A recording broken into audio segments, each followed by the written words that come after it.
जेकॾहिं हिन मैडम मुंहिंजो थोरो बि वात खोलियो न त हिन सां गॾु हिन जो पुट बि मारिजी वेंदो, सम्झाई? चाकर खान वरी ईंदो, पर हिन चकर अॻे खां वधीक पंहिंजा होश में आई ऐं मां चाहियां थो हुन जे अचण खां अॻु असांजी तयारी हर लिहाज़ खां। पंजाबी ड्रामे जी नई अपडेट में तव्हां सभिनी फ्री फैन खे ख़ुशि आमदीद। अॼु रिव्यू करण वारा आहियूं मेगा सोप सीरियल पंजाबी। दोस्तों जाबर नौकरानी खे पकड़े नेठि वञी हवाले कंदो हवेली ऐं उते जेको आहे जाबर जी जेका यानी हिकु महबूब आहे ऐं उहा इन जेको आहे ज़लीलो ख़्वार कंदे नौकरानी खे अगरि तूं ज़बान पंहिंजी खोली चाकर खान जे अॻियां त पोइ तुंहिंजो पुट बि मारियो वेंदो।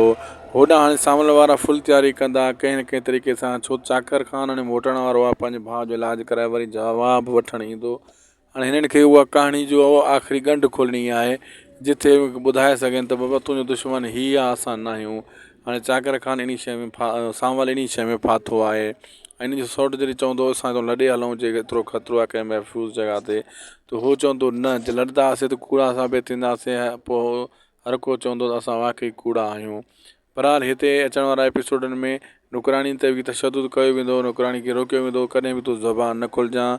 उॾां रुंडो बि मतिलबु अञा चुंगो ॾींदो त इन नौकरानी खे क़ाबू कर, हीअ चंडी कंहिंखे ॿुधाए न वेझे। वीडियो पोइ पंहिंजी पुॼाणी ते दोस्तों उदासी टीवी यूट्यूब चैनल खे ज़रूरु सब्सक्राइब लाइक शेयर कंदा। मिलंदासीं तव्हां सां कंहिं ॿिए वीडियो में। महिरबानी करे इनखे फॉलो कंदा, पेज खे बि सुठो कमेंट बि कंदा।